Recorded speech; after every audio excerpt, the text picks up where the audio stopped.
he shielded her while I gave it all up. Reborn, I stayed far away from him. Chapter 1, The Price of Rebirth. The sensation of falling consumed me.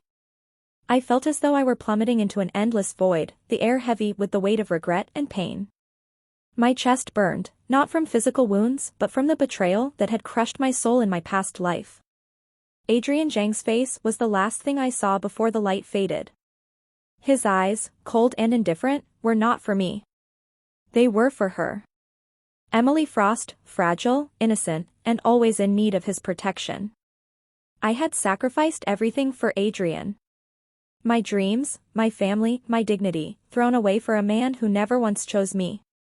And yet, even at the end, I longed for him to look at me, just once, the way he looked at her. But death, it seemed, was not my end. A second chance. I woke up gasping, my heart pounding in my chest. The familiar scent of fresh linen and lavender hit me like a wave. My room. Not the cold, sterile hospital room where I had drawn my last breath, but the cozy, sunlit bedroom of my youth. Disoriented, I scrambled to the mirror across the room. My reflection stared back at me, no longer the pale, haggard woman I had become, but a fresh-faced, wide-eyed 20-year-old. My fingers traced the smooth contours of my face, disbelief coursing through me. Is this real? I whispered, my voice trembling. It didn't take long for the memories to come rushing back. The humiliation, the heartbreak, and finally, the emptiness that consumed me in my last moments. But now, it was as if fate had handed me a pen to rewrite the script of my life. And the first thing I knew I needed to do? Avoid Adrian Zhang at all costs. Setting the rules. I sat at my desk, staring at the calendar pinned to the wall. It was the summer before my second year of college. Adrian was still a teaching assistant at my university, and Emily Frost had just transferred into my department. My chest tightened at the thought of them, of how their bond would deepen while I stood on the sidelines, unnoticed. Not this time.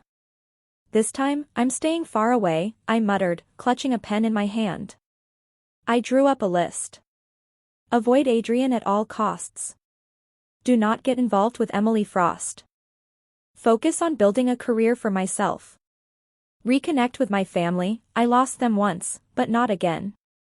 Protect my heart. The first encounter. My resolve was tested sooner than I expected. 2 weeks later, as I walked through the bustling university quad, I heard his voice. It was unmistakable, deep, steady, and tinged with that same confidence I used to admire. Adrian Zhang stood a few feet away, his dark hair ruffled by the breeze. He was speaking to a group of students, his posture relaxed but commanding. Emily Frost was by his side, her laughter chiming like a bell as she hung on his every word. My heart clenched, but I forced myself to turn away. Not this time, I whispered, gripping the strap of my bag. I quickened my pace, weaving through the crowd to escape before he noticed me. But fate wasn't kind. Lila? His voice stopped me in my tracks. Slowly, I turned to find him staring at me, his expression unreadable. Adrian, I replied, keeping my tone neutral. I didn't expect to see you here, he said, his eyes scanning my face as if searching for something. I forced a smile. I'm in a hurry. Take care. Before he could respond, I turned and walked away, my heart pounding. The first step forward. That night, I lay awake in my dorm room, staring at the ceiling. The encounter had shaken me, but it also solidified my resolve. I wouldn't let Adrian or Emily dictate my life anymore. This second chance was my gift, my opportunity to carve out a future free from the shadows of my past. As the moonlight filtered through the window, I whispered to myself, this time, I choose me. And with that, the first chapter of my reborn life began. Chapter 2, Unfinished Business. The morning light poured through the blinds of my dorm room, painting streaks of gold across the walls. I sat at my desk, staring at the list I had made the night before. It was still there, bold and unforgiving, reminding me of the promises I had made to myself. Avoid Adrian at all costs. The memory of our brief encounter in the quad made my stomach churn. His expression lingered in my mind, those dark, searching eyes that once captivated me. But this time, I refused to get drawn into his orbit. I reminded myself of who he truly was. When I needed him the most in my past life, he wasn't there for me. Worse, he was there for her. No, this life was mine to reclaim. A new routine. I busied myself with a schedule that left no time for chance encounters. Morning lectures, study sessions at the library, and evenings spent in the quiet solace of my dorm. But fate, it seemed, had other plans. 2 days after my run-in with Adrian, I stepped into the university cafeteria for a quick lunch. The place was bustling, the hum of conversations and clinking cutlery filling the air. My tray balanced precariously in my hands as I scanned the room for an empty table. Lila. I froze. That voice again. Adrian was waving me over, a casual smile playing on his lips. Emily Frost sat beside him, her golden hair gleaming under the cafeteria lights. My grip on the tray tightened. I turned away, pretending not to hear him. Spotting an empty table near the corner, I walked briskly toward it, my heart pounding. Lila, wait. Too late. He was already beside me. Adrian's tall frame blocked my view of the table as he stepped into my path. I called you, he said, his tone light but laced with curiosity. I forced a polite smile. Sorry, I didn't hear you. Join us, he offered, gesturing back toward his table. I'm fine, thanks. I prefer eating alone. His brows furrowed slightly, but he didn't press further. With a nod, he stepped aside, allowing me to pass. As I sat down, I could feel his gaze lingering on me. I kept my eyes fixed on my food, my resolve hardening with each bite. Unwanted attention. The next few days followed a similar pattern. Adrian's presence became inescapable, whether in the library, the cafeteria, or even the pathways I took to class. It was as though the universe was determined to test my resolve. One evening, as I left the library with an armful of books, I found him waiting by the steps. His hands were in his pockets, his posture relaxed, but his eyes lit up when he saw me. Do you always study this late? He asked casually. I sighed, clutching my books tighter. What do you want, Adrian? Nothing, he said with a shrug. Just making conversation. Well, I'm not interested in conversations. I brushed past him, my footsteps echoing in the quiet night. But his next words stopped me cold. You've changed, Lila. I turned to face him, my jaw clenched. People do that, Adrian. Especially when they learn who truly matters. His expression flickered with something, confusion, perhaps regret, but I didn't stay to decipher it. A meeting with the past. Avoiding Adrian was one thing, but avoiding Emily Frost proved to be another challenge entirely. The following week, during a group project, I was assigned to work with her. She greeted me with her usual sunny demeanor, her smile bright and unassuming. Lila, right? I've heard a lot about you. I forced a nod, keeping my responses curt and professional. But as the hours passed, her chatter wore me down. She spoke of her interests, her plans, and, inevitably, Adrian. He's such a great mentor, she gushed, her eyes sparkling. Always so patient and supportive. My fingers tightened around my pen. Memories from my past life surfaced, moments when I had wished for that same patience, that same support, only to be met with indifference. That's nice, I said flatly, cutting her off. Her smile faltered slightly, but she didn't press further. The resolve strengthens. That night, as I sat alone in my dorm, I revisited my list. Avoiding Adrian and Emily was proving to be more difficult than I had anticipated. But the reminders of my past life only fueled my determination. I would not let history repeat itself. I would not let them control my life again. As I crossed off the day on my calendar, I whispered to myself, stay strong, Lila. This time, it's different. And for the first time in days, I felt a flicker of hope. This life was mine to reclaim, and I wouldn't let anyone take it from me again. Chapter 3, Unveiling the Web of the Past. Morning dawned crisp and bright, but my mood was anything but. As I made my way to campus, I couldn't shake the unease that had settled over me. Adrian's persistence and Emily's unassuming friendliness were chipping away at my carefully constructed walls. I had worked so hard to stay unnoticed, yet I felt the threads of my past tugging at me, threatening to unravel everything. An unexpected invitation. I was halfway through my literature class when my phone buzzed. Frowning, I glanced at the screen. Study group meeting, tonight at 7 p.m. Attendance mandatory. It was from Emily. My gut told me to skip it, but the word mandatory was a weight I couldn't ignore. I had already decided that this life would be different, and shirking my responsibilities would only draw more attention. By the time 7 p.m. rolled around, I found myself reluctantly entering the study room. The space was brightly lit, with stacks of books and papers spread across the table. Emily was already there, her cheerful energy palpable as she greeted everyone. And, of course, Adrian was there too.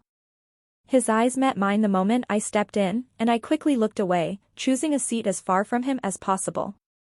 The meeting began, focusing on project assignments and timelines. I kept my head down, jotting notes and avoiding eye contact.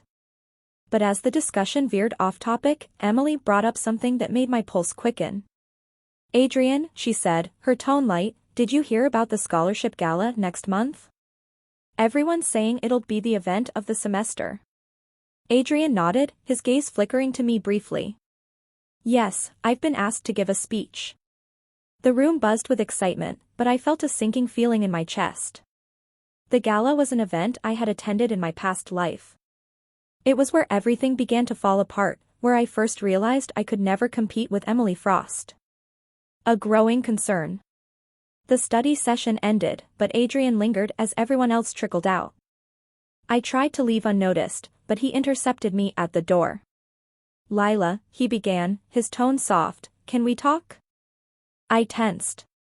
"There's nothing to talk about." His eyes searched mine, a flicker of frustration breaking through his calm exterior. "You've been avoiding me." I forced a laugh, though it sounded hollow even to me. "Maybe that's because I have nothing to say to you." Adrian stepped closer, his presence overwhelming. "I don't understand. Did I do something to upset you?" The question hit me like a punch to the gut. He didn't know. How could he? This was a different timeline, and he was blissfully unaware of the pain he had caused me in the last one. "Just leave me alone, Adrian," I said firmly, stepping around him. As I walked away, I could feel his gaze burning into my back. Unveiling the first clue. Back in my dorm, I tried to shake the encounter, but my mind was racing.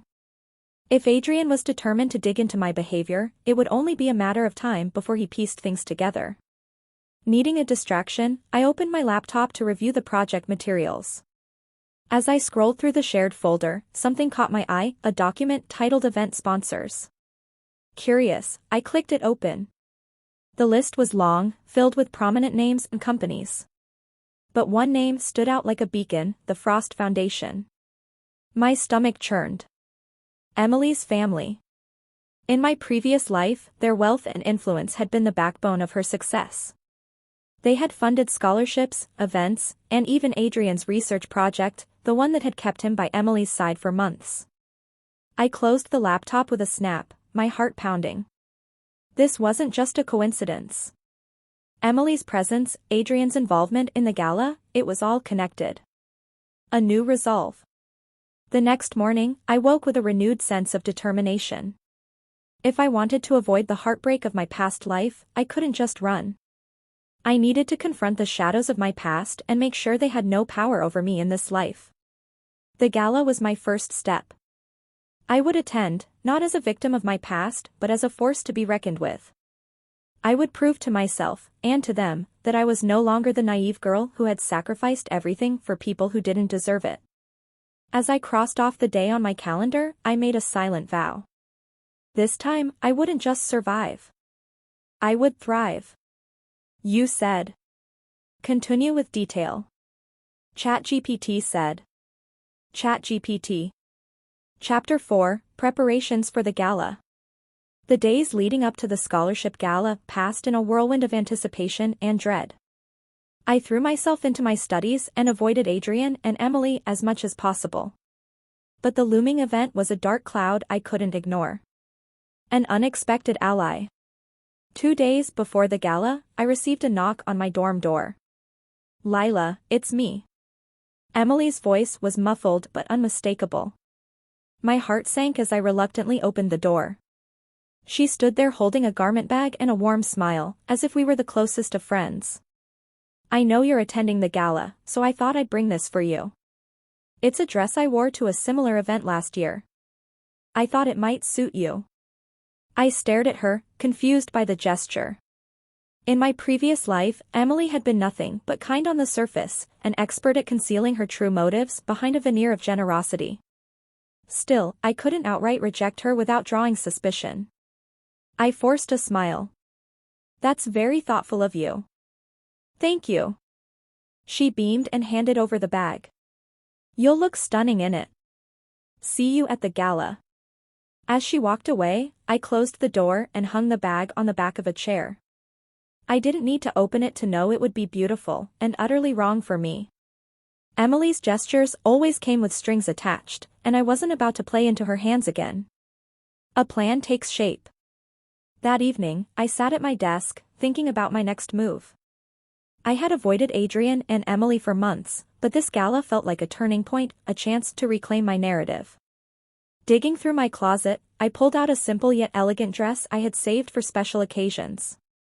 It wasn't as flashy as anything Emily would wear, but it was mine. The next step was preparing myself mentally. In my previous life, I had been too timid to stand my ground. This time, I wouldn't let their presence rattle me. I spent the following day rehearsing small talk, practicing a calm smile in the mirror, and reminding myself of why I was doing this. The night of the gala. The venue was stunning, an expansive hall adorned with glittering chandeliers and gold accents. Guests in elegant attire milled about, their laughter and chatter creating a lively atmosphere. I stepped inside, my heart pounding but my expression composed. My simple dress stood out amidst the sea of extravagant gowns, but I didn't care. I had nothing to prove to these people. I made my way to the refreshment table, keeping my movements deliberate and my gaze neutral. But before I could grab a glass of champagne, I heard a familiar voice behind me. "Lila?" I turned to find Adrian standing there, his eyes widening in surprise. He looked immaculate in a tailored suit, his dark hair neatly combed. "You look beautiful," he said, his voice softer than I expected. "Thank you," I replied, my tone polite but distant. He hesitated, as if searching for the right words. "I didn't think you'd come." "Why wouldn't I?" I countered, raising an eyebrow. "I'm a scholarship recipient too, remember?" Adrian nodded, but his expression remained conflicted. Before he could say more, Emily appeared at his side, her arm slipping around his. "Adrian, there you are," she said brightly. Then her gaze landed on me. "Lila. You look lovely. That dress suits you so well." Her voice was warm, but her eyes flickered with something colder, a brief flash of calculation. "Thanks," I said curtly, turning away before she could say more. An unexpected speech. As the evening progressed, the host announced Adrian's name, calling him to the stage for his speech. The crowd erupted in applause as he ascended the steps, his presence commanding attention. I stood at the back of the room, watching as he spoke about the importance of perseverance and community. His words were eloquent, his tone sincere.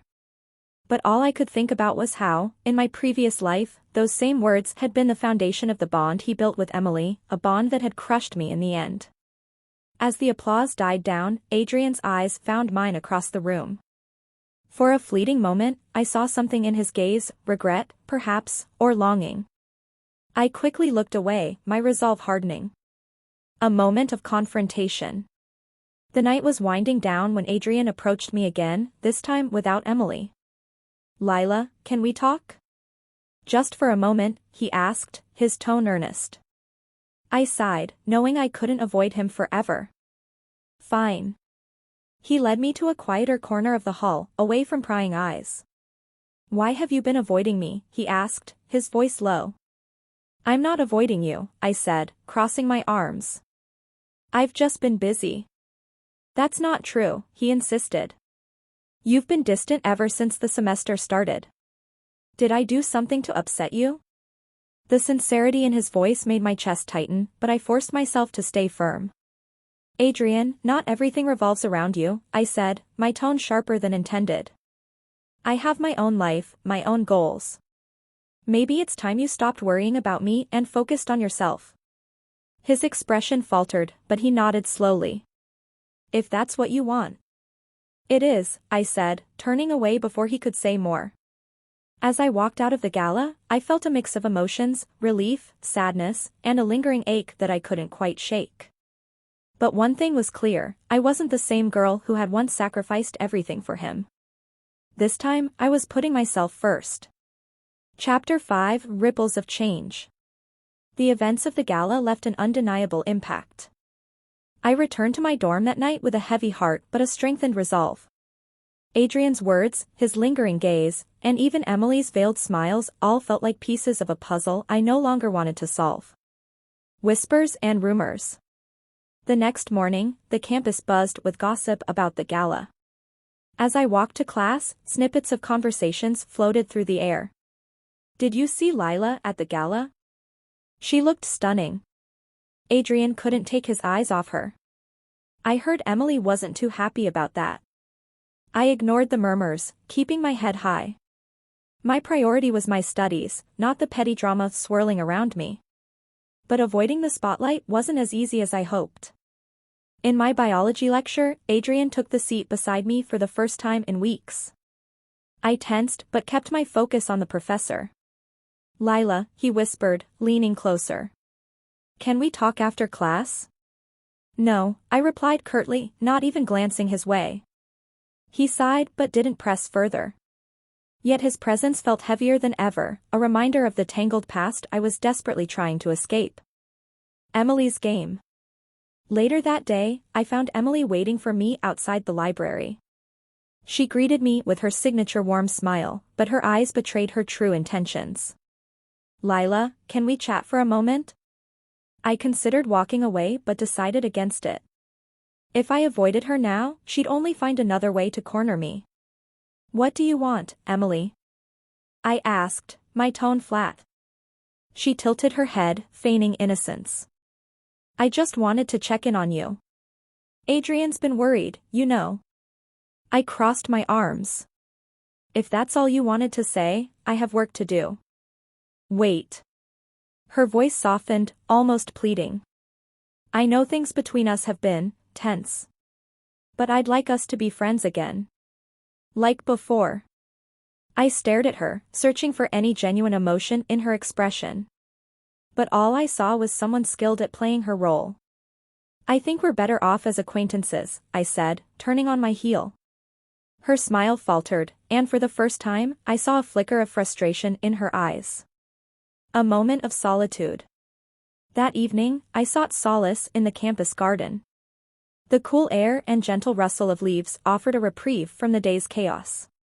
I found a secluded bench and sat down, letting my thoughts wander. This life was different.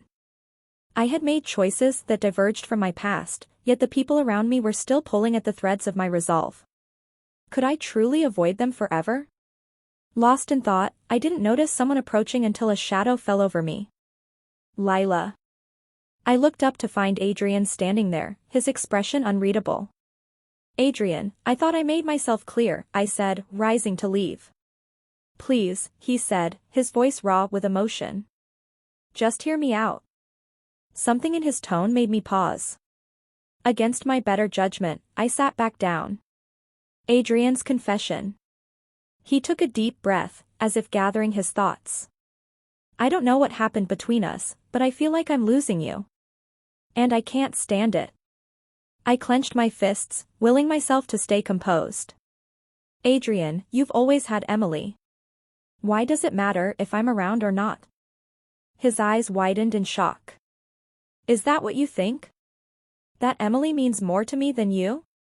I laughed bitterly. Doesn't she? You've always chosen her, Adrian. Even when I was there for you, she was the one you protected. He looked away, his jaw tightening. I made mistakes, Lila. But Don't, I interrupted, standing up. Don't pretend this is about me. This is about your guilt, and I won't be your redemption. I walked away, leaving him standing there, his shoulders slumped. A new beginning. The confrontation with Adrian left me shaken, but it also solidified my resolve. I couldn't let myself be drawn back into the same cycle of pain and sacrifice. The next day, I met with my academic advisor to discuss transferring to a different program. I needed a fresh start, one that didn't include Adrian or Emily. As I walked out of the advisor's office, a sense of relief washed over me. This was the beginning of a new chapter, one where I could finally put the past behind me. But as I turned the corner, I saw Adrian waiting for me, his expression determined. Lila, he said, his voice steady. I'm not giving up on us. I sighed, realizing that my journey was far from over. You said. Continue with detail. ChatGPT said. ChatGPT. Chapter 6, Entangled Paths. Adrian's declaration hung in the air, his eyes fixed on mine with unwavering determination. I wanted to push past him, but something about his stance made it clear that he wouldn't budge until I heard him out. Adrian, I began, keeping my voice calm, there is no us. There never was. You made your choice long ago. His jaw tightened, his hands curling into fists at his sides. You think I chose Emily over you? Is that what you truly believe? I crossed my arms, steeling myself. I don't have to believe anything. Your actions spoke loud enough. The struggle to move forward. Adrian took a step closer, and I instinctively backed away. The hallway was quiet, the muffled sounds of students echoing in the distance. Lila, I can't undo the past, he said, his voice softer now. But I can try to make things right. I shook my head, frustration bubbling to the surface. Why now? Why do you care now, Adrian? Was it the gala? The rumors? Or is it just your ego that can't handle me walking away? He flinched at my words, but didn't retreat. I care because I've always cared. I just didn't know how to show it. That's not my problem, I said firmly. You had your chance, and you blew it. I'm not the same person I used to be. Before he could respond, I turned and walked away, my heart pounding. But as I reached the end of the hallway, his voice stopped me in my tracks. You're wrong, Lila. You're still the same, strong, kind, and worth fighting for. Emily's manipulations. Later that evening, I found myself face to face with Emily again.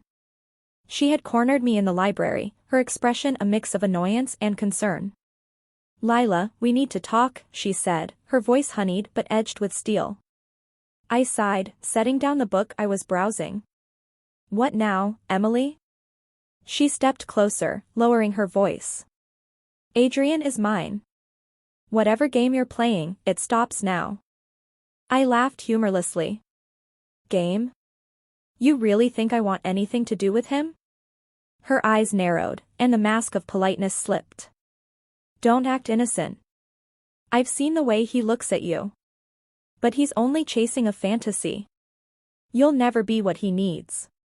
Her words stung, but I refused to let her see it. And you will? I countered. She smirked. I already am. Adrian and I have a history you can't erase, no matter how hard you try. Good for you, I said, brushing past her. You can keep him. But as I left, I couldn't shake the feeling that Emily wasn't done with me yet. A new ally. The next day, I found an unexpected ally in someone I had overlooked, Caleb, a quiet but observant classmate who had always seemed to keep to himself. You look like you've had a rough week, he said as we sat together during a group project. I glanced at him, surprised by his candor. You could say that. He smiled faintly. If you ever need someone to vent to, I'm a good listener. I hesitated, but something about his calm demeanor put me at ease. Thanks, Caleb. I might take you up on that. As we worked together, I realized that Caleb's presence was a welcome change. He didn't pry or judge, he simply offered quiet support. Adrian's persistence. Despite my best efforts, Adrian's attempts to talk to me didn't stop. He showed up outside my classes, sent me messages I ignored, and even tried to intercept me on my way to the dorms. One evening, he caught me off guard as I exited the campus gym. "Lila," he said breathlessly, as if he had been running to catch up. "Please, just give me 5 minutes." I groaned, wiping sweat from my brow. "Adrian, what do you want from me?" "To fix things," he said earnestly. "To prove to you that I've changed." I laughed bitterly. "You don't even know what you're trying to fix. You just don't like losing control, Adrian." "That's not true," he argued. "I know I've made mistakes, but You don't know anything," I interrupted. "You don't know what I've been through or what it took for me to move on." He looked at me, his expression pained. "Then tell me. Help me understand." For a moment, I considered it. But then I shook my head, my resolve hardening. "No, Adrian. That's not my job. Figure it out on your own." I walked away, leaving him standing there in the fading light. A step toward freedom. That night, I sat down and reviewed the transfer application I had been working on. The decision wasn't easy, but it felt right. As I submitted the application, a weight lifted from my shoulders. This was my chance to start over, away from Adrian, Emily, and all the complications of my past life. But deep down, I knew the road ahead wouldn't be easy. Adrian wasn't the type to give up, and Emily's manipulations were far from over. For now, though, I allowed myself a moment of peace. This was my story, and I was determined to write my own ending. Chapter 7, Unseen Ripples. Adrian's presence lingered in my mind long after I walked away that evening. His words, though earnest, felt like empty promises. But what unsettled me the most wasn't his persistence, it was my own wavering resolve. A sudden invitation. 2 days later, I received an unexpected invitation, a formal letter with gold trim and elegant calligraphy. "You are cordially invited to the annual Lunar Foundation Gala." My brows furrowed. The Lunar Foundation was one of the most prestigious organizations in the city, known for its extravagant events and influential guest list. I hadn't attended such a gathering in my current life, let alone in the last one. The name at the bottom of the invitation caught my attention, Adrian West. A knot formed in my stomach. Why was he involving me in this? Was this another ploy to get me to talk to him? I contemplated ignoring it, but my curiosity got the better of me. Adrian wasn't impulsive, there had to be a reason. Emily's interference. Later that day, Emily confronted me in the university courtyard. Her expression was smug, her tone laced with condescension. "So, you got the invite," she said, crossing her arms. I glanced at her. "And?" Her smile faltered, and she leaned in closer. "Don't think for a second that you belong in Adrian's world. The gala isn't for people like you." I met her gaze evenly. "People like me? What does that mean, Emily?" "It means you're out of your depth," she said, her voice dropping. "Adrian's just being polite. Don't embarrass yourself by showing up."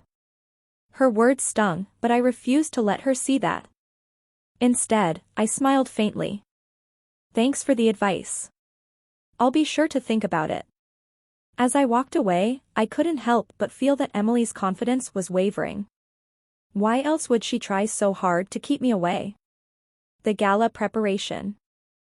When the night of the gala arrived, I stood before the mirror in a sleek black dress. It was simple yet elegant, a far cry from the flashy gowns I had seen in magazines.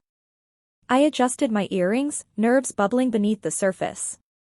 Part of me questioned why I was doing this. Was it to prove Emily wrong? To face Adrian? Or something else entirely? "Breathe, Lila," I whispered to myself.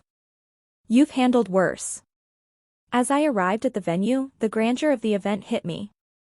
Crystal chandeliers sparkled overhead, and the soft hum of a string quartet filled the air. Guests mingled in clusters, their laughter and conversations blending into a symphony of sophistication. An unexpected encounter. As I made my way through the crowd, I spotted Adrian near the center of the room. He was surrounded by a group of dignitaries, his charm on full display. But it wasn't his presence that made me pause, it was the woman at his side. Emily. She clung to his arm like a trophy, her laughter overly sweet. The sight was a stark reminder of why I had tried so hard to avoid him. Before I could turn away, Adrian's gaze found mine. His expression shifted, surprise giving way to something softer. He excused himself from the group and began making his way toward me. "Lila," he said, his voice warm. "You came." I forced a polite smile. It was hard to ignore such a grand invitation. He looked at me for a long moment, his eyes searching. "You look beautiful." "Thank you," I said, keeping my tone neutral. Emily appeared beside him, her expression faltering for a split second before she plastered on a smile. "Lila, what a surprise. I didn't think you'd show up." I met her gaze evenly. "Why wouldn't I? It's a public event, after all." Her jaw tightened, but she recovered quickly. "Of course. Well, enjoy the evening." As she led Adrian away, I couldn't shake the feeling that this night was going to be more complicated than I had anticipated. Caleb's support. I found solace in an unexpected corner of the gala. Caleb was there, looking surprisingly at ease in a sharp suit. "Fancy seeing you here," he said, his grin easy. "Likewise," I replied, relieved to see a familiar face. We spent the next hour talking and laughing, his presence a welcome distraction from the tension Adrian and Emily had brought. "Lila," he said at one point, his tone serious, "don't let them get to you. You're stronger than they think." His words settled something in me, giving me the courage to face whatever the night had in store. The turning point. As the evening drew to a close, I found myself on the balcony, looking out over the city lights. The crisp air was a relief from the suffocating atmosphere inside. Adrian joined me, his expression unreadable. "Why are you avoiding me, Lila?" he asked, his voice low. I sighed, the weight of the past pressing down on me. "Because I'm trying to move on, Adrian. Something you clearly don't understand." He stepped closer, his eyes filled with regret. "I know I hurt you. But I'm trying to make amends." "Amends won't change what happened," I said, my voice firm. "And I don't need your apologies." He looked at me, pain flickering in his gaze. "I don't know how to let you go." I turned away, my resolve hardening. "Then learn, Adrian. Because I've already let you go." As I walked away, the weight on my chest began to lift. This was my chance to reclaim my life, and I wasn't going to let anyone hold me back. Chapter 8, A Heart Unburdened. The days following the gala were a whirlwind of emotions. Adrian's face lingered in my mind like a faint shadow, but I pushed it aside, focusing on my own path. I couldn't afford to be distracted anymore. New beginnings. The university semester resumed, and I buried myself in my studies. It was easier to lose myself in textbooks and lectures than face the complexities of the world outside. Yet, despite my best efforts, Adrian's name seemed to appear everywhere, on my emails, in the hallway whispers, even in the subtle looks people exchanged when they saw us in the same room. Emily had also become more conspicuous, her presence a constant reminder of the past. It was as though they were both intertwined in my life, and every time I tried to distance myself, fate would push them back into my orbit. But that was my life now, learning to live with the consequences of a broken past while navigating the challenges of the present. Unexpected comfort. One evening, after a particularly grueling day of assignments, I found myself at a small, quiet cafe. It was a haven, a place I frequented when I needed time to think. To my surprise, Caleb was there, sitting by the window, sipping a coffee with a book in hand. "Is this your secret hideout?" I teased as I slid into the seat across from him. He smiled and closed the book. "I come here for the peace and quiet. And, apparently, to bump into you." I needed to clear my head, I said, my voice softer than I intended. Caleb leaned forward, his gaze sincere. You're doing great, Lila. But I know it's not easy. Have you thought about talking to Adrian? I stiffened at the mention of his name. Talking? What's there to say? I know you don't want to hear it, Caleb said gently, but maybe there's a way to close the door without completely shutting him out. You don't have to forgive him, but it might give you peace.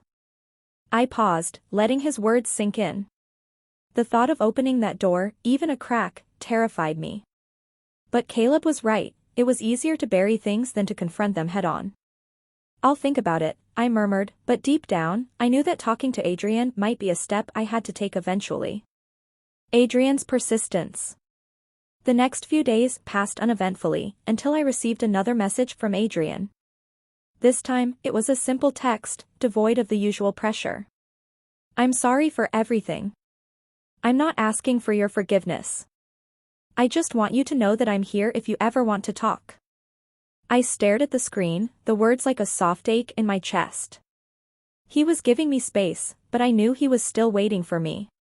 Part of me wanted to ignore him, but another part wondered if this was the moment I could finally close that chapter in my life. An unexpected encounter. 2 days later, I ran into Adrian by accident. I was walking out of a lecture hall when I bumped into him in the hallway. His gaze met mine, and for a moment, time seemed to stand still. Neither of us spoke immediately. The silence between us was thick, charged with the weight of everything unspoken. I didn't expect to see you here, Adrian said, his voice a little hoarse. I blinked, forcing myself to look away. I didn't plan on running into you either. He took a step closer, his gaze never leaving mine. Lila, please. I know I can't undo the past, but I just want a chance to make things right. I swallowed hard, my throat tightening. Why, Adrian? Why now? Because I can't live with the regret anymore. I don't want to lose you again. His voice was almost pleading, vulnerable in a way I hadn't heard before. I took a deep breath, trying to steady my racing heart. Adrian, Don't say anything yet, he interrupted softly. I'm not asking you to forgive me. I'm not asking for anything from you. I just want you to know that I'm here. Whenever you're ready, we can talk. But only when you're ready. He gave me a moment to digest his words before taking a step back, allowing me the space to breathe. Then, without another word, he walked away, leaving me standing in the hallway with my thoughts in turmoil. The weight of decisions. That night, as I lay in bed, I couldn't help but replay the conversation in my mind. Adrian's sincerity was clear, there was no denying that. But was I ready to open myself up to him again? Could I ever trust him after everything that had happened? I thought about Caleb's words. Maybe there was a way to find peace without forgiveness. Maybe it wasn't about Adrian or even about me, it was about letting go of the weight of the past that still clung to me like a shadow. The decision wasn't easy, but I knew that if I was ever going to move forward, I needed to face it head-on. A step toward closure. The next morning, I texted Adrian back. We can talk. But not today. And for the first time in a long while, I felt a sense of relief. Whatever happened next, I was no longer running from the truth. Chapter 9, Unraveling the Past. The days after my decision to meet Adrian felt like a slow, deliberate unraveling. I had given him a chance, just a sliver, but it was a start. I told myself it would be on my terms, when I was ready. But deep down, I couldn't shake the feeling that this conversation would change everything. An unsettling calm. For the next few days, my life seemed to go on with an eerie normalcy. The tension from my previous interactions with Adrian still lingered, but I kept myself busy, lectures, assignments, and moments of solitude where I allowed myself to breathe and reflect. Caleb noticed the quiet shift in my demeanor. You're more relaxed, he observed one afternoon as we sat on the university steps, watching the world go by. I guess, I said, watching the clouds drift above us. I've made a decision. It feels like something's been lifted, even if it's just a little bit. Caleb raised an eyebrow. And what decision would that be? I sighed, looking down at my hands. I decided to talk to Adrian. Not to forgive him, but to clear the air. To finally put an end to the way I've been carrying this. Caleb's expression softened. I think that's a good choice, Lila. You're doing this for yourself, not for him. And sometimes, the hardest conversations are the ones we avoid the most. I nodded, appreciating his support, but a part of me still hesitated. What if talking to Adrian only reopened wounds I wasn't ready to face? The meeting. The day of the meeting arrived sooner than I expected. I had agreed to meet Adrian at a small cafe near the university. It wasn't too crowded, just the way I liked it, with the soft hum of conversations in the background and the scent of coffee hanging in the air. I arrived early, trying to calm my racing thoughts. What exactly did I want from this meeting? Closure? Answers? Or just to tell him how his actions had affected me, how they still affected me? Adrian arrived a few minutes after me, looking exactly the same as I remembered, his dark hair slightly tousled, his eyes intense, like they were holding back everything he'd never said. He hesitated for a moment when he saw me, his gaze flickering with uncertainty. But then he stepped forward, offering a small, tentative smile. Lila. Adrian, I said quietly, sitting back in my chair. It's been a long time. He nodded, sitting down opposite me. His hands were clasped together on the table, betraying his tension. I didn't know what to expect from this, but I'm glad you agreed to meet. Let's not waste time with pleasantries, I cut in. I'm not here to pretend things are okay, and I don't think you expect me to. I just need to understand why. His eyes darkened, and for a moment, I could see the weight of everything he'd carried. I wish I could give you a simple answer, Lila. I made mistakes. Terrible ones. And I can never take them back. I leaned forward, my hands clasped together, my voice steady. Why did you choose her over me? Over us? The question hung between us like a heavy fog. Adrian's eyes closed briefly, as if to gather his thoughts before speaking. I don't know. At the time, I thought I was doing the right thing. I was blind to everything else, blinded by my own pride, my own insecurities. I hurt you in ways I can never fix, and I know it. But it wasn't about you, Lila. It was about me, about my inability to be who you needed. I swallowed, the sting of his words cutting deeper than I expected. I gave everything for you, Adrian. Everything. And you let me go so easily. He reached across the table, his hand hovering just above mine, as if unsure whether he had the right to touch me. I never wanted to let you go, Lila. I was a fool. I thought I could be someone else. I thought I could escape who I was and who we were. But all I did was lose you. And now, I have nothing. I sat back, absorbing his words.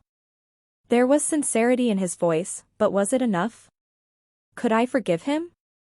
Could I forgive myself for letting him hurt me? A moment of clarity. The cafe was quiet around us as we sat there, lost in the weight of our conversation. For a long while, neither of us spoke. Finally, I broke the silence. I'm not here to forgive you. I don't know if I can, and maybe that's not what I need anymore. But I need you to know that I've moved on. I'm not the same person I was when I walked away from you. Adrian nodded slowly, his eyes filled with regret and something deeper. I understand. And I'll respect that. I never wanted to hold you back, Lila. I only wanted to love you, even if I didn't know how. His words hit me harder than I expected, and I felt my resolve start to crumble, just a little. I wasn't sure what came next. But in that moment, I realized that perhaps it wasn't about forgiving him. It was about forgiving myself for staying in a place where I wasn't loved the way I deserved. The path forward. As we finished our coffee, we shared one last glance, silent, understanding, and full of the unspoken weight of the past. Adrian stood up, his hand brushing mine as he helped me gather my things. Take care of yourself, Lila, he said softly. You deserve everything you've ever dreamed of. I nodded, smiling faintly. And you deserve to find your own peace, Adrian. Good luck. As I walked out of the cafe, the familiar knot in my chest began to loosen. The weight I had carried for so long started to lift. It wasn't about Adrian anymore. It wasn't about the past. It was about me. And I was finally ready to move forward. Chapter 10, A New Beginning. The days following my conversation with Adrian were a whirlwind of emotions. I had expected closure, but the reality of it hit me harder than I anticipated. It wasn't just about the past with Adrian. It was about everything I had endured and the way I had let myself linger in pain for far too long. But as I walked out of that cafe, something shifted within me. A quiet, almost imperceptible transformation. For the first time in years, I felt free. The quiet after the storm. I spent the next few days reflecting, trying to make sense of the emotions swirling inside me. It wasn't easy, nothing that had to do with Adrian ever was, but there was a sense of clarity I hadn't expected. I had forgiven him, but more importantly, I had forgiven myself. I had allowed myself the freedom to stop carrying his burden. The mornings were filled with the usual hustle, classes, assignments, and the occasional walk through the campus. But each step felt lighter than the last. Caleb noticed it too. "You seem different," he commented one afternoon as we sat by the university fountain. "You've been quieter, but not in a bad way." "More content?" I smiled faintly, grateful for his understanding. "I think I'm finally learning how to let go, Caleb. Of the past, of expectations, of things that don't serve me anymore." "You deserve to be at peace, Lila," he said, his voice softer than usual. "And I think you're starting to see that." An unexpected encounter. But life, as always, had a way of surprising me when I least expected it. One evening, as I was leaving the library, I saw him. Ethan. He stood by the steps of the old university building, his posture stiff, like he was waiting for something or someone. His presence seemed to fill the entire space around him. My heart skipped a beat. It had been months since I last saw him, since I last allowed myself to feel anything for him. But here he was, as though time had never passed. He turned as if he had sensed my gaze, his expression unreadable. When his eyes met mine, a flicker of recognition passed between us, but neither of us made a move. I had to stop myself from walking away. The past with Ethan wasn't something I could run from forever. "Lila," he said, his voice low, carrying a weight that made my breath catch. "We need to talk." I felt a sharp pang in my chest, but I kept my composure. "About what?" He hesitated for a moment, then stepped closer, lowering his voice even further. "About everything. The things we never said. The things we both left unsaid." The words hit me like a tidal wave, and for a moment, I was trapped in the undertow of memories. I didn't know what to say. I wasn't ready to dive back into those feelings, not yet. But I couldn't deny the truth that remained in his eyes, that quiet ache I had always seen whenever he looked at me. "I don't know if I'm ready for this, Ethan," I said, feeling the walls I had so carefully built around myself start to tremble. "You and we're different now." Ethan's expression softened, and for a moment, I saw the man I once knew, the one who had hurt me so deeply and yet loved me with an intensity one couldn't explain. "I've changed, Lila. I'm not the person I was before. I don't expect you to forgive me, but I want you to know that I regret everything." I could feel the weight of his words, but I couldn't let them pull me back into his orbit. Not again. Not unless I was sure of my own heart. "I can't do this right now," I said, taking a step back. "Maybe we'll talk when I'm ready. But that time isn't now." Moving on, one step at a time. The encounter with Ethan left me unsettled, but it also reinforced the realization that I had made the right choice in moving forward. I wasn't ready to revisit the past, not yet. And I wasn't sure I ever would be. As days passed, I continued to focus on myself. I threw myself into my studies, spending long hours at the library, absorbing knowledge the way I had once immersed myself in relationships. I began to rediscover passions I had long neglected and took small steps towards rebuilding the life I had almost given up on. One afternoon, Caleb invited me to a small gathering at his apartment, a quiet get-together with close friends. I hesitated at first, unsure if I was ready for that kind of social interaction. But something inside me told me to go. It was time to open up again, to let people into my world without the weight of my past holding me back. The gathering was light-hearted, filled with laughter, music, and the easy banter of people who had nothing to hide. For the first time in a long time, I felt a sense of normalcy. It wasn't perfect, but it was enough. As the evening wound down and people began to leave, Caleb pulled me aside. "You've come a long way, Lila," he said, his voice full of admiration. "I'm proud of you." I smiled, my heart lighter than it had been in years. "I think I'm finally figuring out who I am without the past defining me." Caleb's eyes sparkled with understanding. "You're stronger than you know." A new chapter. As the weeks passed, I settled into a new rhythm, my life gradually becoming something I could stand behind, something I could claim as my own. Adrian remained a distant memory, one that no longer haunted my thoughts. Ethan's sudden reappearance had shaken me, but it also reminded me that I had the power to choose my own path. And so, I chose to leave the past behind, to heal from the wounds I had suffered, and to create a future I could be proud of. One day, I would be able to look back on everything, on Adrian, on Ethan, on the person I had been, and accept that I had moved on.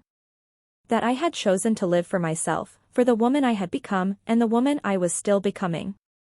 The future was uncertain, but for the first time in a long time, I wasn't afraid of it. Chapter 11, The Truth Beneath the Surface.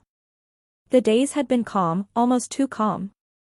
As I walked down the familiar corridors of the university, the weight of everything that had happened between Ethan and me seemed to grow heavier with each passing day. I thought I had moved on, that I had shut the door to the past and sealed it with a finality I could live with.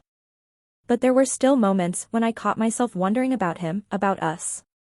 It was hard to forget someone who had once been the center of your world, even if everything about that relationship had been tainted by lies, misunderstandings, and pain. The phone call. One evening, as I was settling down with my textbooks in the quiet of my apartment, my phone rang. I glanced at the screen. Ethan. My heart gave a strange lurch in my chest. Part of me wanted to ignore the call, to keep my distance and preserve the fragile peace I had worked so hard to build. But another part of me, the part that hadn't entirely healed, wanted to know what he had to say. With a deep breath, I answered. "Lila," Ethan's voice came through, rough and uncertain. "We need to talk. There's something I didn't tell you before." I closed my eyes, the tension in my shoulders tightening. "What is it, Ethan?"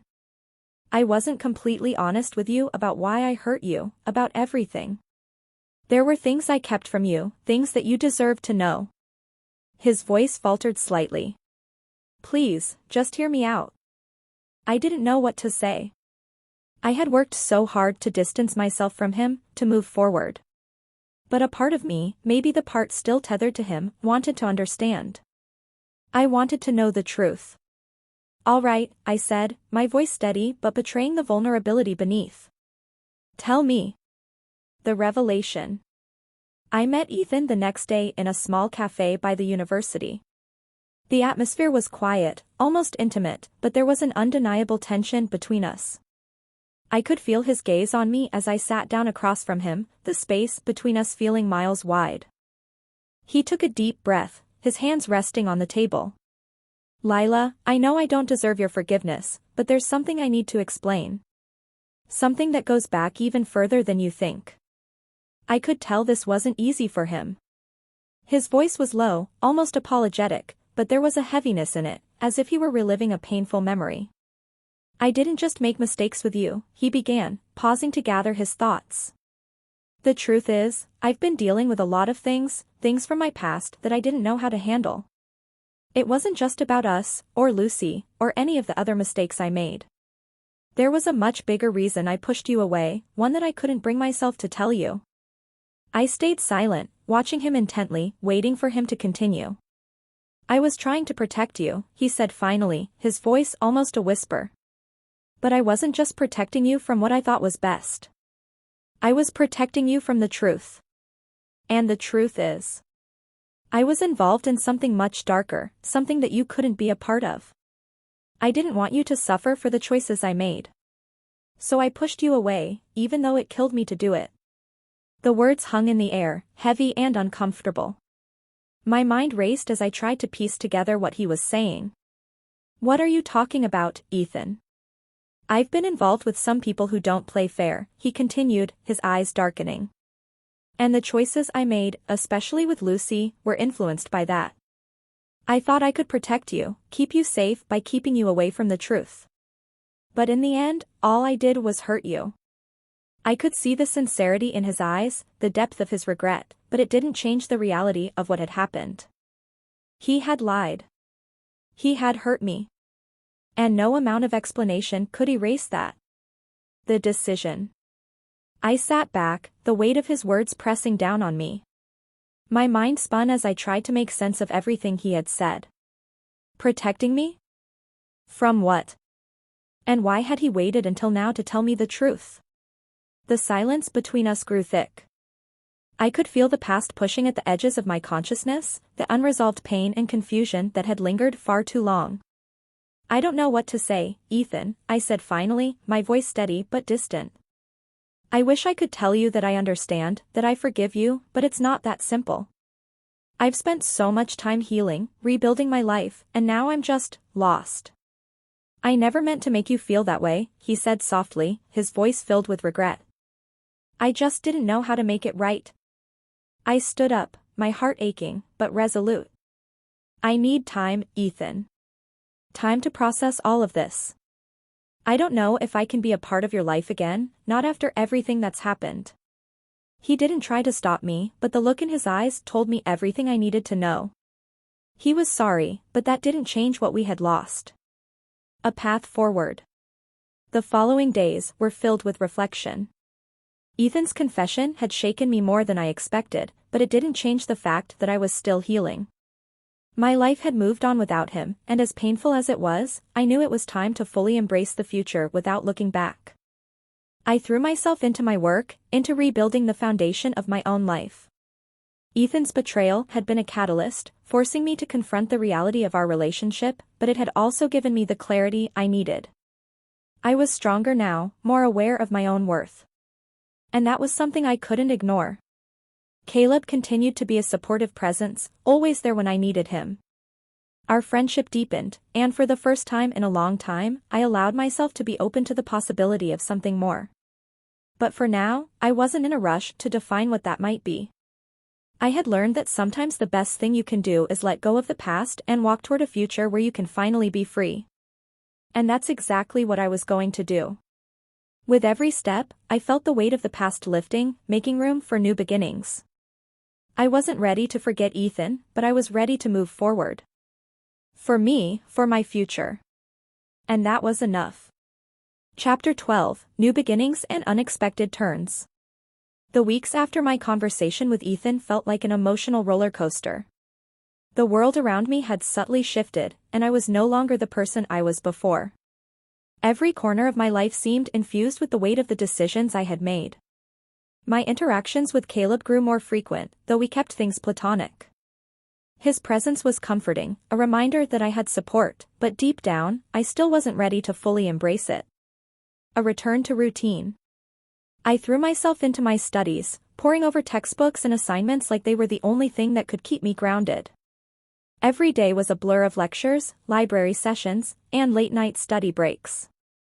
The university had become my sanctuary, the one place where I didn't have to think about Ethan, my past, or the mistakes I'd made. One afternoon, as I sat in the library, the sound of a familiar voice cut through the quiet. "Lila, we need to talk." I looked up, my heart racing. It was Ethan. I had hoped that our paths would never cross again, at least not so soon. But here he was, standing in front of me, his expression unreadable. "Ethan," I said cautiously, trying to mask the tension in my voice. "What are you doing here?" "I couldn't stay away," he admitted, taking a seat across from me. "I've been trying to give you space, but I can't shake the feeling that I left things unfinished. There's more I need to explain, things that you deserve to know."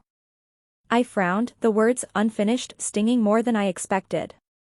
I had done everything to move on, and yet, here he was, unraveling the careful distance I had built.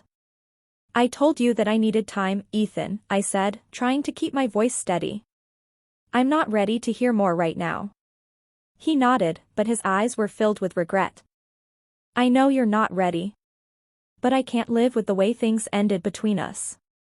I need you to understand why I did what I did. It wasn't just about protecting you, Lila.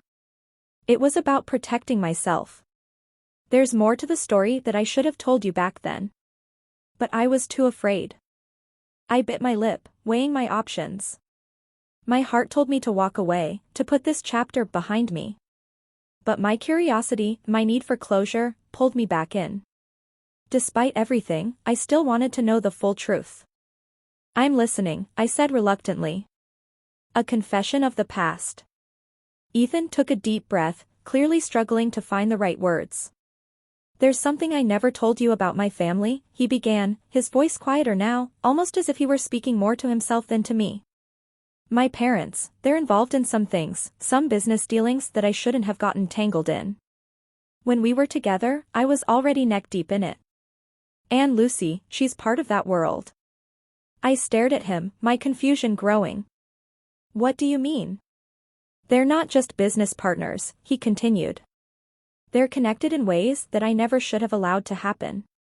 And when you and I started getting serious, I knew that there was no way I could keep you safe if this thing I was involved in came to light.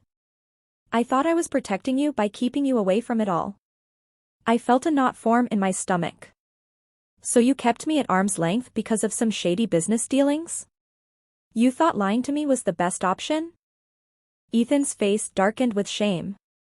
I didn't know how else to protect you. I knew if I told you the truth, it would put both of us in danger.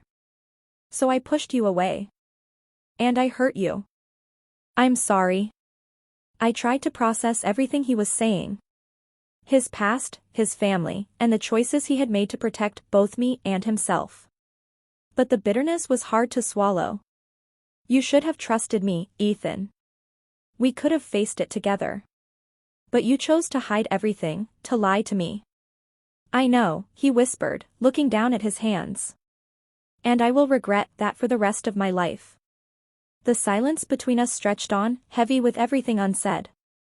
I wanted to scream, to demand why he had kept me in the dark for so long, but I didn't. I had to admit that his confession had given me the closure I had been searching for. Still, it didn't change the fact that the damage had been done. A shift in perspective. Days passed, and I found myself grappling with the truth of what Ethan had told me. It was hard to reconcile the man I had loved with the man he had become. My feelings toward him were a tangled mess of anger, sadness, and pity. I couldn't erase the hurt he had caused, but I couldn't deny the fact that part of me still cared for him, even after everything. But I had changed, too. The woman I was now was not the same woman who had once been blinded by love and trust. I had learned to value myself, to put my needs first, and I wasn't willing to let Ethan's mistakes define my future. Caleb's support. Throughout this tumultuous period, Caleb had been a steady source of support. He'd listened when I needed to vent, offered advice when I asked for it, and most importantly, respected my need for space when I pulled back. One evening, after I had met with Ethan, I went to Caleb's apartment. It was late, but he had insisted I come over.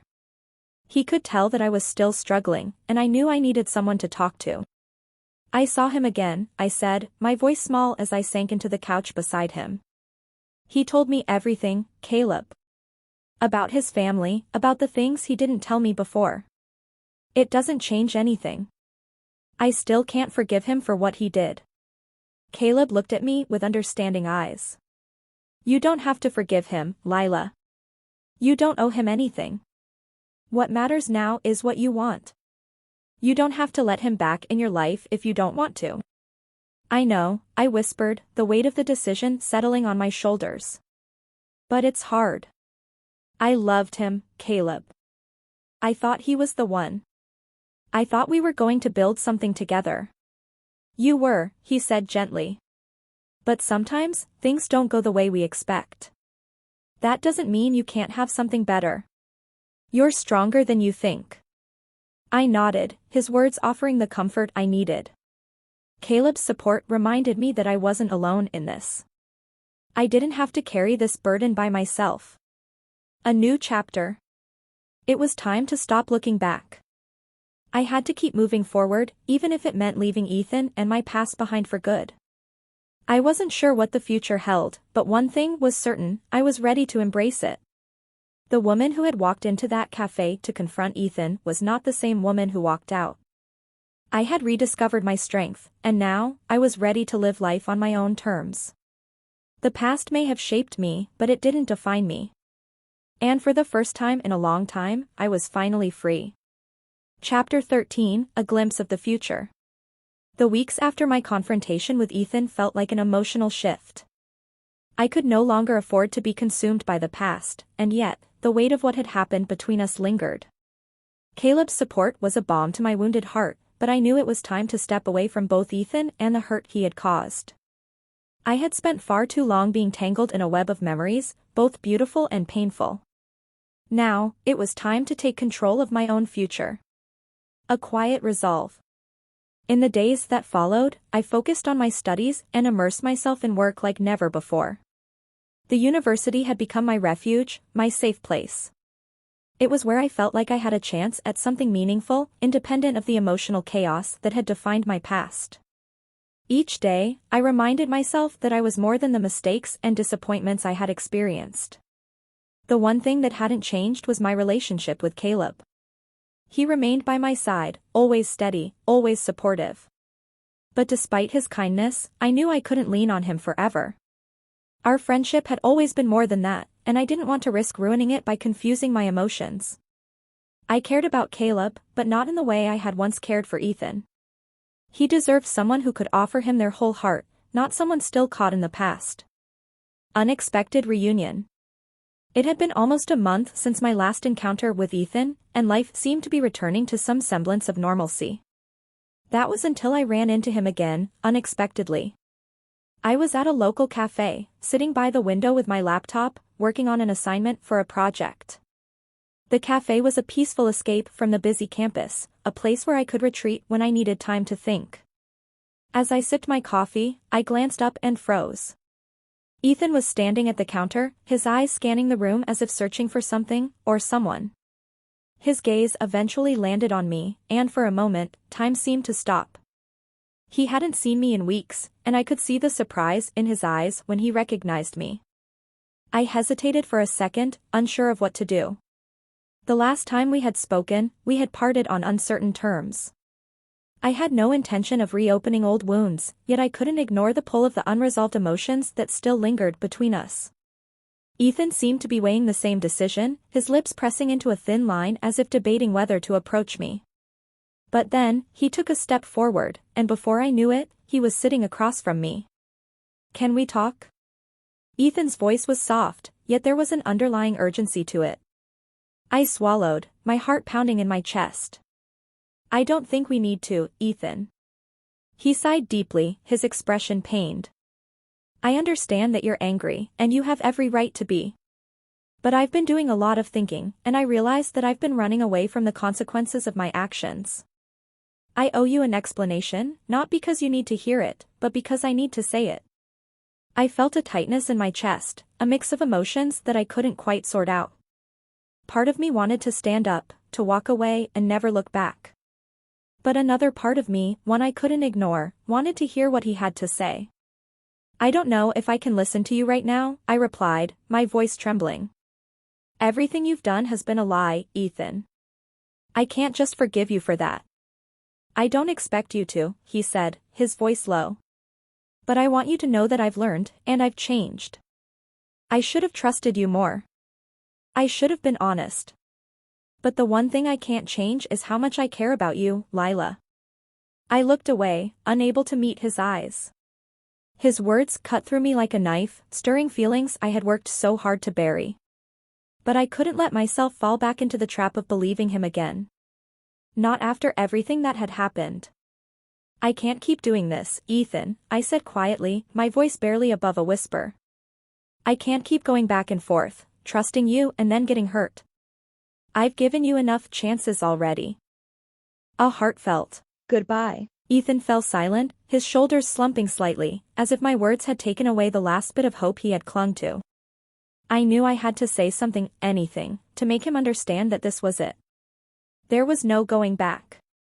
I think we need to say goodbye, Ethan, I continued, my voice shaking despite my attempts to remain calm.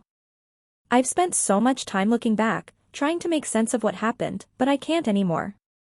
I have to move on. For both of us. There was a long pause, the air heavy with everything we hadn't said. Finally, Ethan nodded, his face a mask of regret and sorrow. I understand, he whispered, his voice barely audible. I'm sorry, Lila.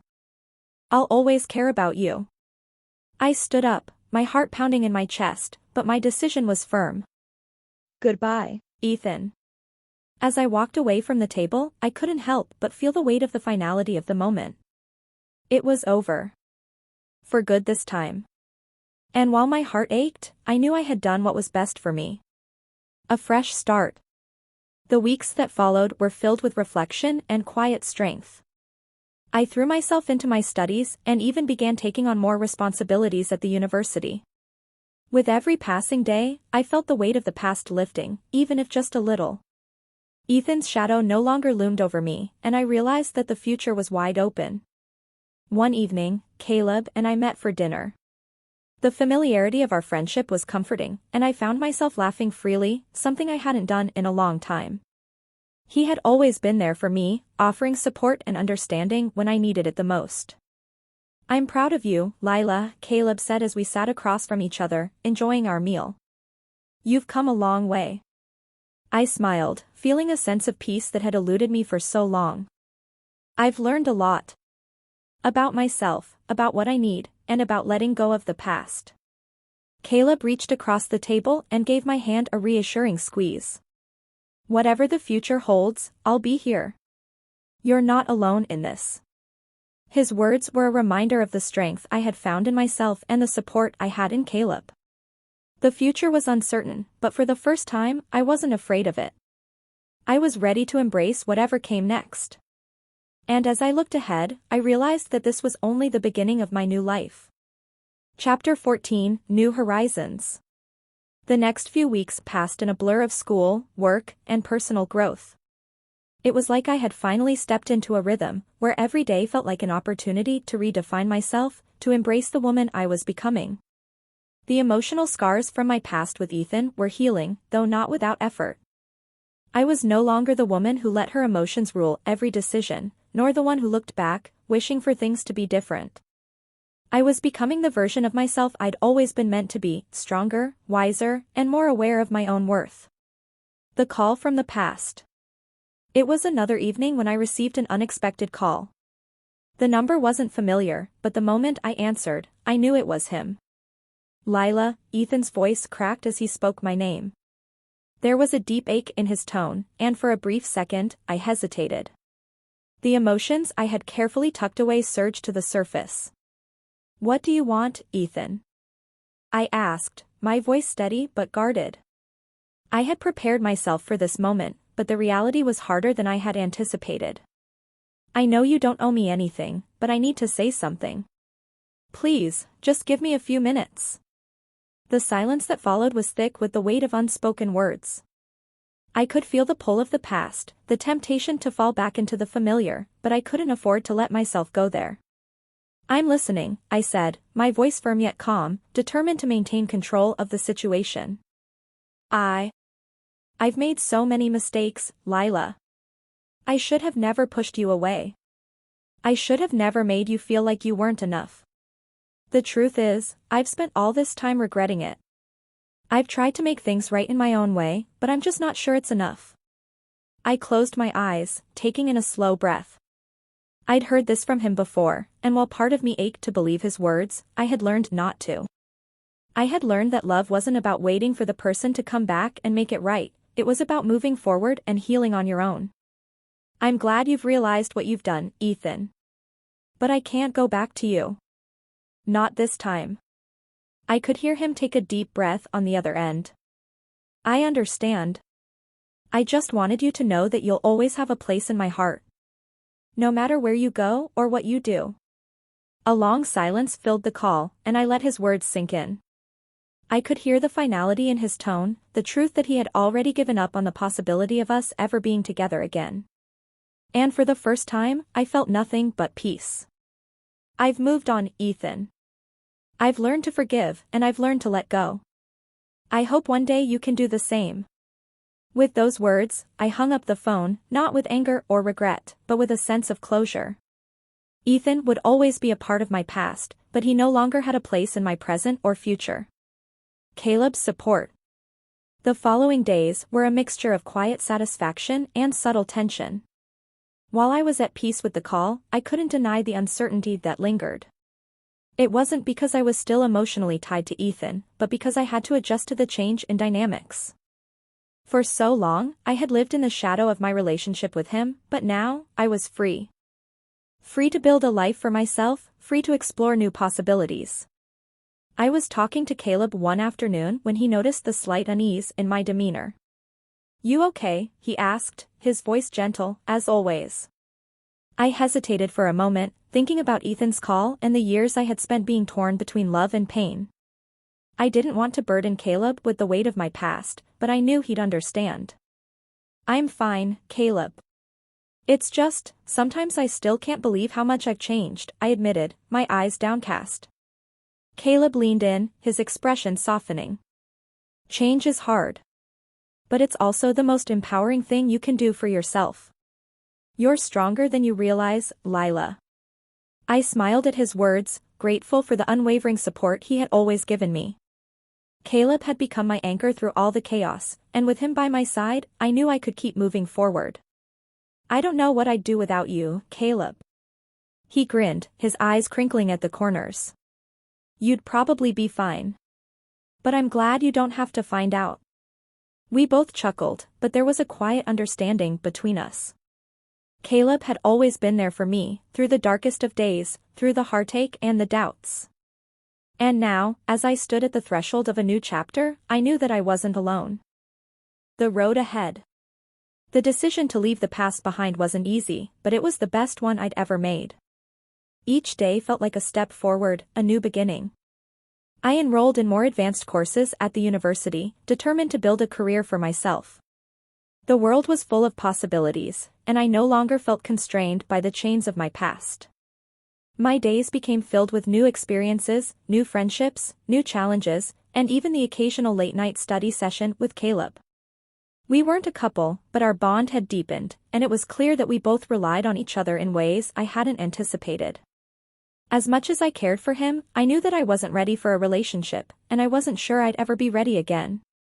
It wasn't about fear or doubt, it was simply about me needing to find out who I was before I could open myself up to someone else. A final goodbye. One last thing remained, something I needed to do before I could truly move on. I needed to visit the place where it all began, the old house that Ethan and I had shared. It was where our love had bloomed and where it had ultimately withered. The house stood eerily silent as I stepped onto the porch, memories flooding my mind. The laughter, the arguments, the shared dreams. It all seemed so far away now, like a dream I could barely remember. I walked through the house one last time, pausing in front of the bedroom we once shared. The room had been emptied, the remnants of our life together gone. There was nothing left for me here except echoes of the past. And as I stood there, I realized that I no longer felt the need to hold on to it. This house, this life, it was no longer mine. I turned and walked away, leaving behind the remnants of what once was. It was time to look forward, to build something new. With a deep breath, I closed the door behind me, stepping into a future that was finally my own. And with that, my new life truly began. Chapter 15, Embracing the Future. Stepping away from the house felt like shedding a heavy cloak I had carried for far too long. As the door clicked shut, I glanced back one last time, not with regret but with quiet gratitude for the lessons I had learned. I had finally closed the chapter of my life tied to Ethan, and for the first time, I felt like I could truly breathe. A shift in focus. Returning to the city was different this time. The streets that once felt confining now felt like pathways to new opportunities. I poured my energy into my studies and part-time job. Every lecture I attended and every project I completed felt like a brick laid on the foundation of a new future. Caleb continued to be a steady presence in my life. He never pushed, never asked for more than I was ready to give. His patience and quiet encouragement became a source of strength for me. "Lila, there's a career fair next week," Caleb mentioned over coffee one evening. "You should check it out. There are some great companies looking for fresh talent." I hesitated. The idea of putting myself out there felt daunting, but Caleb's confidence in me was infectious. "You really think I'm ready for that?" I asked, my voice tinged with uncertainty. Caleb smiled, his eyes warm. "You're more than ready. You've worked so hard, Lila. It's time to let the world see what you're capable of." His words lingered with me, pushing me to take the leap. The career fair. The morning of the fair, I stood in front of the mirror, adjusting my blazer. It had been years since I had done anything like this, and I couldn't help but feel a mix of nerves and excitement. The venue buzzed with activity as representatives from various companies spoke to eager students.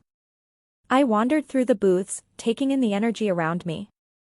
One booth caught my eye, an organization focused on community development and outreach. Something about their mission resonated deeply with me, reminding me of my own journey and the importance of giving back. "Hi, I'm Lila. I'm interested in learning more about your program," I said, stepping forward with newfound confidence. The recruiter smiled warmly and began to explain their initiatives. As we spoke, I felt a spark of excitement. This wasn't just a job opportunity, it was a chance to make a meaningful impact. A surprise encounter. As I exited the fair, a familiar voice called my name. "Lila?" I turned to see Ethan standing a few feet away, looking more disheveled than I had ever seen him. His eyes held a mix of surprise and longing, and for a moment, I felt a pang of the old pain I had worked so hard to overcome. "What are you doing here?" I asked, keeping my tone neutral. I didn't expect to see you," he stammered. "I'm here representing my company." The irony wasn't lost on me. Once, I might have been rattled by this encounter, but now, I felt an unshakable calm. "Well, good luck with that," I said, turning to leave. "Wait," Ethan called after me. "Lila, I need to talk to you." I stopped but didn't turn around. "We've already said everything we needed to, Ethan. There's nothing left to discuss." He stepped closer, his voice desperate. "I know I've hurt you. I know I don't deserve your forgiveness, but I need you to know how sorry I am. Not a day goes by that I don't regret what I did." I turned to face him, my expression steady. "I've forgiven you, Ethan. Not for your sake, but for mine. I've moved on, and you should too." His shoulders sagged, and I saw the weight of his guilt etched on his face. But it wasn't my responsibility to carry that weight for him. With that, I walked away, leaving Ethan behind, both in the literal sense and in my heart. A bright new beginning. A week later, I received an offer from the community development organization. The excitement I felt was unparalleled. This was my chance to build a life that was entirely my own, to make a difference in the world while continuing to grow as a person. Caleb was the first person I called to share the news. "I knew you could do it," he said, his voice brimming with pride. "This is just the beginning, Lila. You're going to do amazing things." His unwavering belief in me brought tears to my eyes. Looking forward. As I sat on my balcony that evening, watching the city lights twinkle in the distance, I reflected on how far I had come. The pain of the past no longer defined me. It had shaped me, yes, but it no longer held me captive. My future was mine to shape, and for the first time, I felt ready to embrace it fully. And as I sipped my tea, a quiet sense of contentment washed over me. This was my life, my journey, and I was finally at peace. The end wasn't the closure of my past, but the beginning of something beautiful and entirely my own. The journey of self-discovery and healing doesn't truly end, it evolves, intertwining growth with new challenges and opportunities. As Lila embraced her new role and life, the echoes of her past occasionally surfaced, but they no longer held the same power over her. Chapter 16, Uncharted Roads. First day on the job. The first day at the community development organization was a whirlwind of introductions, orientations, and a deep dive into their projects. Lila was assigned to a team working on urban youth outreach, a cause that resonated deeply with her. As she read through the project brief, her heart swelled with purpose. "Your insights during our interview were inspiring," said her manager, a kind woman named Rachel. "I think you'll bring a unique perspective to this team." Lila smiled, grateful for the opportunity. She spent the day brainstorming ideas, drafting proposals, and absorbing everything about the organization's mission. By the time she left the office, she felt invigorated, albeit exhausted. Caleb was waiting for her outside. "How was it?" he asked as she approached him. "Amazing," Lila said, her smile lighting up her face. "I feel like I'm finally doing something meaningful." "That's the Lila I knew was always there," Caleb said, handing her a cup of her favorite coffee. "To new beginnings." They clinked their cups together, and for the first time in a long while, Lila felt truly at home in her life. Unfinished business. One afternoon, as Lila was preparing a presentation for her team, she received an unexpected message. "Ethan, can we meet? Just one last time. Please." She stared at the screen, the words blurring as a flood of emotions hit her. Lila hesitated. Part of her wanted to ignore him, to keep moving forward without looking back. But another part of her knew that closure wasn't just about cutting ties, it was about addressing unresolved feelings and truly letting go. The final meeting. They met at a quiet cafe near her workplace. Ethan looked different, tired, worn, and far from the confident man she once knew. "Thank you for coming," he began, his voice strained. Lila nodded, her expression neutral. "I don't know where to start," Ethan admitted, running a hand through his hair. "I've made so many mistakes, and I've hurt you in ways I can't ever make up for." "I know," Lila said simply. He flinched at her calm tone, his guilt palpable. "I wanted to tell you that I'm stepping away from everything that tied us together.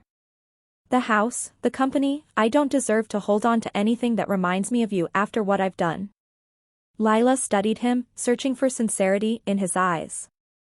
"I've forgiven you, Ethan," she said after a moment. "Not for your sake, but for mine. I needed to let go to move forward. And I have." Her words seemed to stun him. He opened his mouth to speak but closed it again, his shoulders slumping in defeat. "Take care of yourself," Lila said softly, rising to leave. Ethan didn't stop her this time. A love rekindled. Over the next few months, Lila and Caleb's friendship deepened. His presence in her life was steady, like a lighthouse guiding her through turbulent waters. One evening, as they sat on a park bench watching the sunset, Caleb turned to her. "Lila, can I ask you something?" he said, his tone uncharacteristically nervous. "Of course," she replied. He took a deep breath, his eyes searching hers. "What do you see for your future?" "Because I see mine with you." Lila's heart raced. She had spent so long guarding herself, afraid to let anyone in. But with Caleb, it felt different. Safe. "I see happiness," she said, her voice trembling slightly. "And I think I want to share that with you." His smile was the brightest she had ever seen, and as he took her hand in his, she knew she had made the right choice. Epilogue, peace in the present. Years later, Lila stood in front of a group of young women at a community workshop. She spoke about resilience, self-worth, and the power of choosing yourself. Her journey had come full circle. The pain of the past had shaped her but didn't define her. She had built a life filled with purpose, love, and contentment. As she finished her talk, Caleb entered the room, holding their 2-year-old daughter in his arms. Lila's heart swelled with gratitude as she waved at them.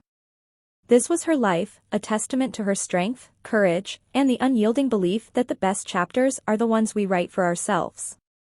Continuation, the true fulfillment. The workshop and its impact. Lila glanced at the faces of the young women seated in the workshop. Some were wide-eyed with admiration, others scribbled notes furiously, and a few had tears streaming silently down their cheeks. She had just shared her story, not all of it, but enough to show them the strength that lay dormant within themselves. Every setback, Lila said, her voice steady, is an opportunity to grow. But you have to believe you deserve better than what life has thrown at you. A young woman raised her hand hesitantly. How did you find the courage to leave someone who meant so much to you? She asked. Lila paused, thinking carefully. Because I realized I was worth more than being someone's second choice. The hardest battles we fight are the ones within ourselves, learning to love who we are, even when the world tries to tell us we're not enough. The room erupted into applause as Lila concluded. She felt a sense of pride, knowing her journey had inspired others to take control of their lives. A family moment. After the workshop, Lila joined Caleb and their daughter, Mia, outside the venue. Caleb had bought Mia a balloon, which she clutched tightly, her giggles filling the air. How was it? Caleb asked, his eyes filled with admiration. Better than I expected, Lila said with a soft smile, leaning in to kiss him. It feels good to know my story can help others. Mia reached for her mother, and Lila scooped her up, kissing her chubby cheeks. And how's my little sunshine? She cooed. She missed you, Caleb said with a chuckle. But she loved the balloon enough to forgive your absence. As they walked toward their car, a sense of completeness washed over Lila. She had her family, her purpose, and her peace. Unfinished business with the past. Weeks later, Lila received a letter from Ethan. She hesitated to open it, but curiosity won. The letter was short. Lila. I've taken your words to heart. I've started therapy and am working to become a better person. I know it's too late to make amends, but I hope you'll find it in your heart to wish me well. Thank you for showing me the strength I never had. Ethan. Lila folded the letter and set it aside. She felt no animosity, only pity. His chapter in her life was closed, and she had no intention of reopening it. She sent a silent wish for his peace and moved on. The future beckons. Months turned into years, and Lila's life continued to flourish. She expanded her workshops, creating programs for women who had experienced abuse, betrayal, or self-doubt. Her organization grew rapidly, becoming a beacon of hope for countless individuals. Caleb supported her every step of the way, and their bond deepened with each passing day. They built a home filled with love, laughter, and mutual respect. Mia, now 4, was the light of their lives, her curious nature reminding Lila of the beauty of innocence. One evening, as the family sat on their porch watching the sunset, Caleb turned to Lila. You've come so far, he said, his voice filled with awe.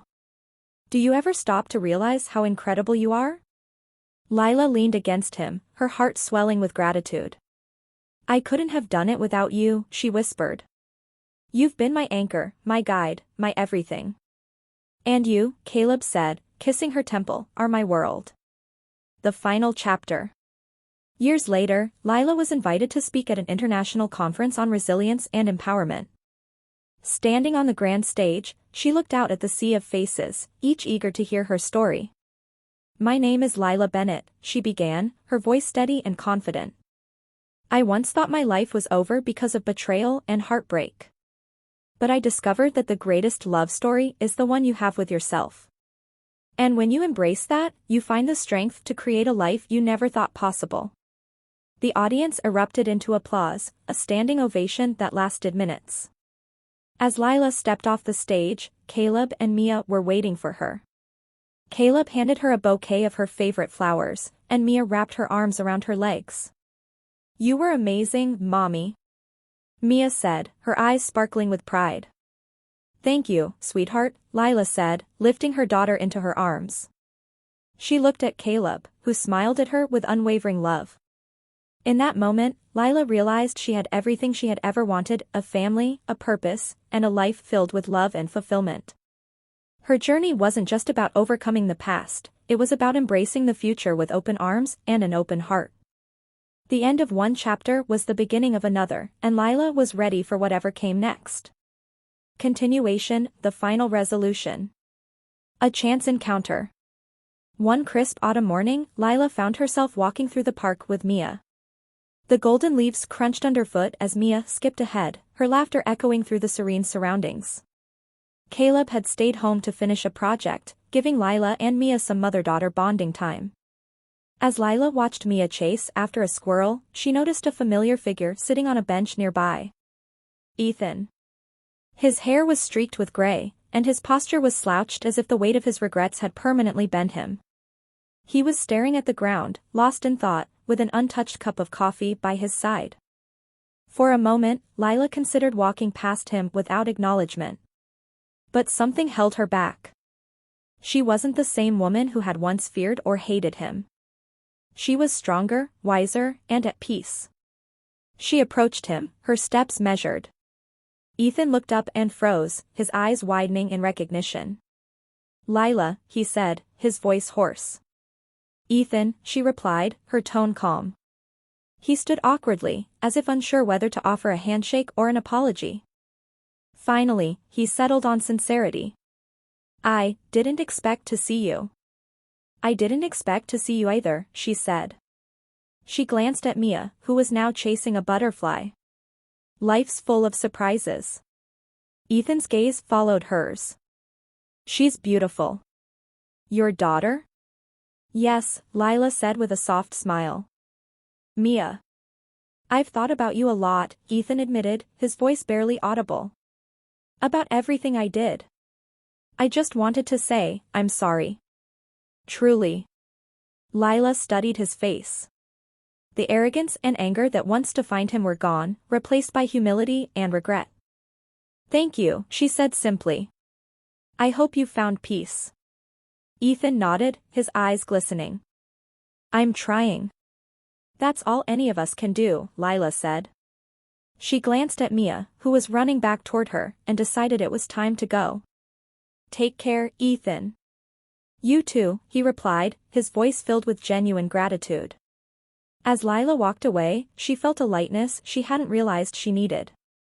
Forgiveness wasn't for Ethan, it was for herself. Letting go of the last remnants of bitterness was the final step in her journey. A celebration of love and growth. Months later, Lila's organization celebrated its 5th anniversary with a grand gala. The event was held in a beautiful hall adorned with flowers and twinkling lights.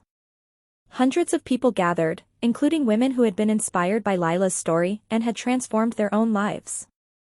Lila stood on stage, Caleb and Mia seated proudly in the front row. She shared her journey, from the depths of betrayal and despair to the heights of empowerment and joy. "Life isn't about the pain we endure," Lila said, her voice steady. "It's about the strength we find to rise above it. It's about choosing to love ourselves enough to let go of what hurts us and embrace what heals us." The audience erupted into applause as Caleb and Mia joined her on stage. Caleb wrapped an arm around her waist, while Mia clung to her leg. "You've changed so many lives, Lila," Caleb said, his voice filled with pride. "But you've changed ours the most." "And you've changed mine," Lila replied, her eyes glistening with tears. She kissed Caleb, then bent down to hug Mia. A peaceful tomorrow. Later that evening, after the guests had left and Mia was asleep, Lila and Caleb sat on their porch, watching the stars. The quiet of the night was a comforting embrace, a reminder of how far they'd come. "Do you ever think about the past?" Caleb asked gently. "Sometimes," Lila admitted. "But not with regret. The past made me who I am today, and I'm grateful for that. But it's the present, and the future, that matter now." Caleb smiled and took her hand. "Then let's make the future even better." Lila leaned into him, her heart full. She had found her peace, her purpose, and her happiness. The struggles of her past no longer defined her, they had shaped her into the woman she was meant to be. And for the first time in her life, Lila felt truly free. The end.